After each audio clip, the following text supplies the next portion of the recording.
Всем привет! Как обещала, в прошлый раз делаю обзор на этот ежедневник, потому что в прошлый раз я его только заполняла, так как меняла полностью всю систему. Ранее я пользовалась стандартными ежедневниками в переплете, а потом же я перешла на количественную систему вот в этом ежедневнике. И, в общем, прошел месяц, я его заполнила, попробовала, осталась в полном восторге и хочу с вами поделиться.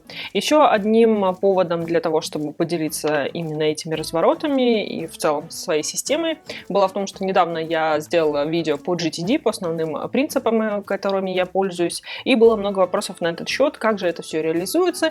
Ну, всегда так, когда рассказываются какие-то принципы, удобнее их рассказывать вживую, на конкретных примерах, и, в общем, я вам покажу. В этой части практически ничего не поменялось, я здесь ничего не добавляла, как было, так и осталось. Это в основном просто для записи каких-то моих заметок, которые я делаю на бумажках. На самом деле, они в этом отсеке, но я его оставила на будущее.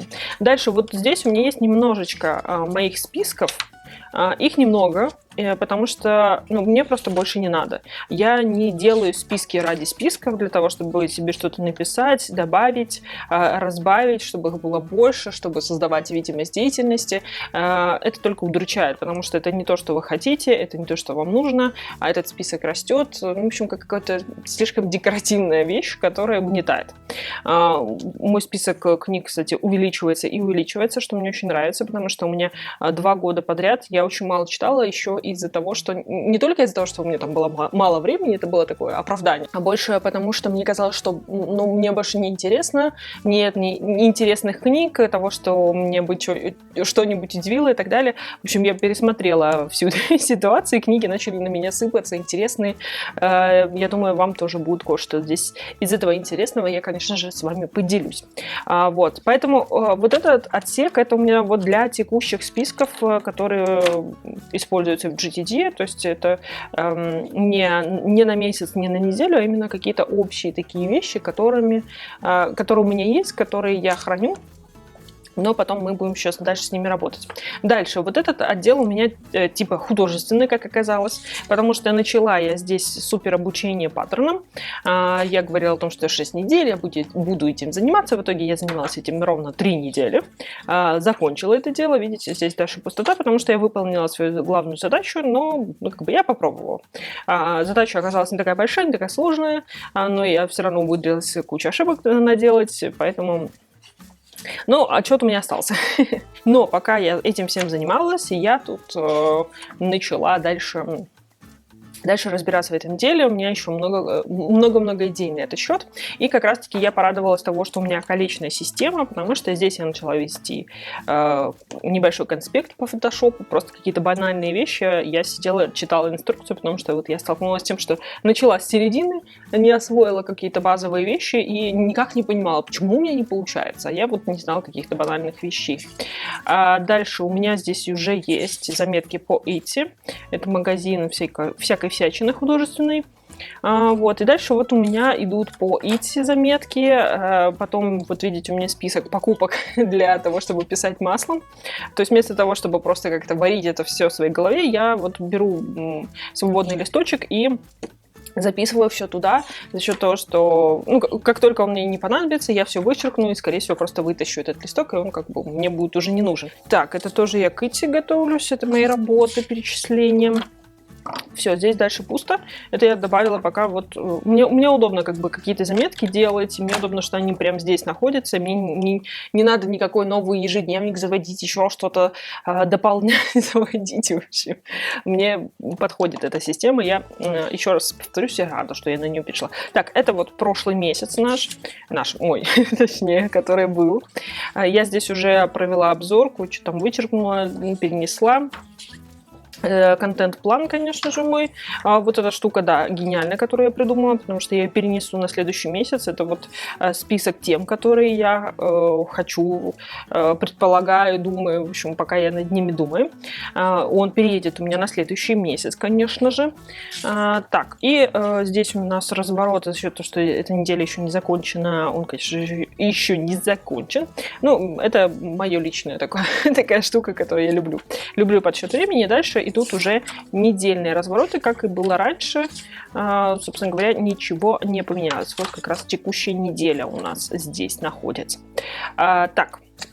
Следующий разворот на месяц. Вот такой вот у меня красивенький, как мне кажется, получился. Здесь это чисто обложка, больше ничего здесь нету. И дальше у меня все расчерчено, потому что у меня на это уходит много времени. Не люблю это делать под камерой.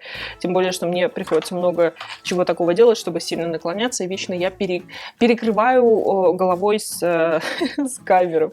Так вот, я так и оставила. Все минимально. Оно для меня работает, не вижу смысла переделывать.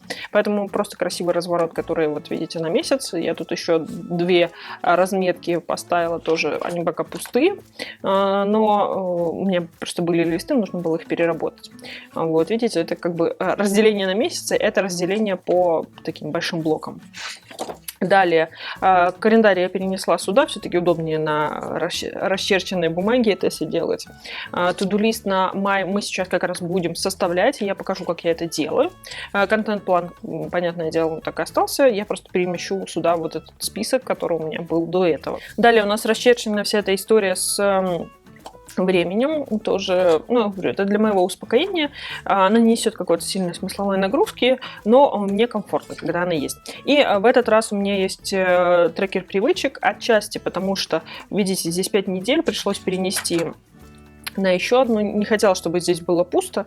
Я решила Habit Tracker. Я тут прикинула, какие вещи я хочу отслеживать. То есть не что-то такое страшное, какие-то супер-пупер привычки. Обычные какие-то вещи, которые я хочу отслеживать просто для того, чтобы видеть, когда они были, как давно они были, потому что очень часто я заметила, что нам кажется, что мы буквально недавно что-то делали, а если вот посмотреть вот так вот по течению времени, оказывается, на самом деле очень давно. Я так отмечала какие-то вещи по уборке, там, когда полотенце меняю, когда там постельное, мне все время казалось, что я вот недавно это сделала, по факту это было там достаточное количество времени, чтобы уже обязательно менять все это дело. И развороты на неделю, так же, как и раньше, ничего не поменялось. То есть у меня все максимально минимально. По поводу списков, что происходит? Во-первых, когда я, например, хочу сделать полный обзор на месяц. То есть я хочу вот там to-do-лист на май сделать и разворот, например, на первую неделю. Что я делаю в этот момент? Так, во-первых, у меня есть вот такие вот бумажки, которые я регулярно заполняю. То есть они, вот такая вот стопочка у меня просто склеенная сверху, лежит всегда под рукой на столе, и я какие-то вещи, которые просто, когда другими делами занимаюсь, какими-то рабочими, учебными, я записываю то, что приходит мне на ум, и потом сажусь и разбираю. То есть я не каждый день обычно это делаю, но если что-то срочное, то, что нужно обязательно сделать, я сразу в ежедневник это переношу там, на следующий день, например, что мне что-то нужно сделать. Если это что-то такое более абстрактное, то я сюда записываю, и потом я сажусь, и каждое дело, конечно же, я осматриваю и решаю, что мне нужно, потому что здесь очень много по покупкам, как раз-таки по художественным всем этим делам. Я, например, скорее всего, перенесу вот в эту часть, потому что здесь у меня вот по художественным закупкам все это и есть. То есть вот здесь по карандашам, точилка мне нужна хорошая, да. Потом, там, например, витамины для кожи и волос я уже выбрала, я посмотрела обзоры, мне нужно просто заказать их, и это можно перенести как раз-таки уже, например, там, на завтра, что нужно обязательно это все заказать. Каждое дело я пересматриваю и распределяю по спискам. Что происходит, когда я делаю обзор на месяц? Во-первых, конечно же, я смотрю, что я здесь сделала, что не сделала, что можно перенести на следующий месяц, что не нужно, что я хочу, в принципе, сделать в этот месяц. Поэтому обычно я пишу то, что мне хочется сделать в этом месяце, и, например, там какие-то вещи, которые я не успела, либо не захотела, либо там не сложились обстоятельства, такое тоже бывает, мы не на все можем повлиять. Я переношу это, конечно же, вот сюда. Далее я пробегаюсь по спискам, которые, здесь это отдельная история, те списки, которые у меня здесь есть, то есть какие-то книги, которые я там, например, или хочу найти, то есть здесь, конечно, я пишу уже те книги, которые я уже нашла, они у меня есть либо в электронном виде, либо в физическом виде, и я уже дальше их записываю. Но здесь у меня обычно еще был до этого стикер тех книг, которые я хочу найти. Просто я недавно как раз села и все, все себе нашла, но которых у меня нету, но которые я хочу.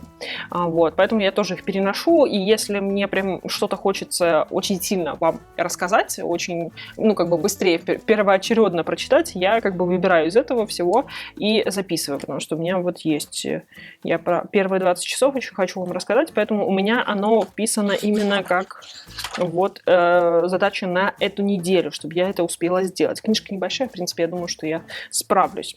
И следующий момент, конечно же, вот эти задачи, это которые при определенных обстоятельствах, возможно, выполнится, возможно, не выполнится, и я как бы просматриваю. То есть я не переписываю каждый раз из списка в список. Я просто выбираю какое-то дело, потому что, например, вот эту книгу «Как учиться в ВУЗе» я уже хочу изучить, я просто себе ее повесила как такое ждущее дело. Сейчас я хочу это делать, и, скорее всего, оно у меня переедет как раз-таки на май месяц, я буду этим заниматься. Вот. И что-то из этого тоже, скорее всего, переедет вот в этот список. Когда-нибудь, может быть, кстати, в системе GTD есть такой список, когда-нибудь может быть. То есть это дела, которые вы хотели бы сделать, но вам пока там, не знаю, материалов, задора, энергии, чего-то не хватает, что вы не можете к ним приступиться. Или это просто обстоятельства еще не сложились, потому что у меня есть некоторые дела, которые я могу начать делать, только если я доделаю предыдущее, а когда предыдущее закончится, я пока не понимаю. Поэтому никаких переписываний из списка в список нету. Вы просто просматриваете эти вещи, и вы смотрите, где вы можете продвинуться, в каком деле вы можете продвинуться. По поводу следующего шага. То есть я вот просматриваю, если мне хочется сделать следующий шаг, кстати, вот это дело я практически выполнила. Если мне хочется сделать следующий шаг, я его делаю. Ну, как бы записываю, я его делаю. И еще очень полезная вещь, которую я считаю нужно делать, вот когда у вас заканчивается месяц, нужно не только вот этот список проверять. Я еще очень сильно советую пролистать все свои недели, посмотреть все свои дела, какие вы отложили, потому что иногда бывает такое, что ты что-то вычеркнул или перенес, но по факту ты его не перенес, оно никуда не делось, и это дело исчезает, и ты забываешь, и, в общем, потом оно вылезает боком. Поэтому я стараюсь всегда просматривать те дела, которые я себе вычеркнула, которые у меня там ушли, был выходной, которые, ну, что-то с ними произошло, что как бы они не случились, и выискиваю те дела, которые нужно все-таки сделать, доделать, переделать. И, в принципе, все. То есть все на самом деле достаточно просто. Главная сила, как я считаю, вот в этих текущих списках, которые я не забываю делать, то есть не забываю это все выписывать, потому что нам всегда в голову что-то приходит, какие-то что-то говорит, кто-то что-то пишет, просит и так далее. В общем, я всегда это все записываю, потом главное не забывать их обрабатывать, и они обычно растекаются по спискам, то есть что-то выполняется сразу, что-то утекает там в месячный список, кто-то что-то в недельный, что-то в список покупок и так далее. В общем, дальше с этим уже можно работать и как бы не жалеть выбрасывать какие-то списки, когда они потеряли актуальность. На этом все. Так что вот так вот устроена моя система. Подписывайтесь, ставьте лайк. Надеюсь, вам было интересно и полезно. Все, пока-пока.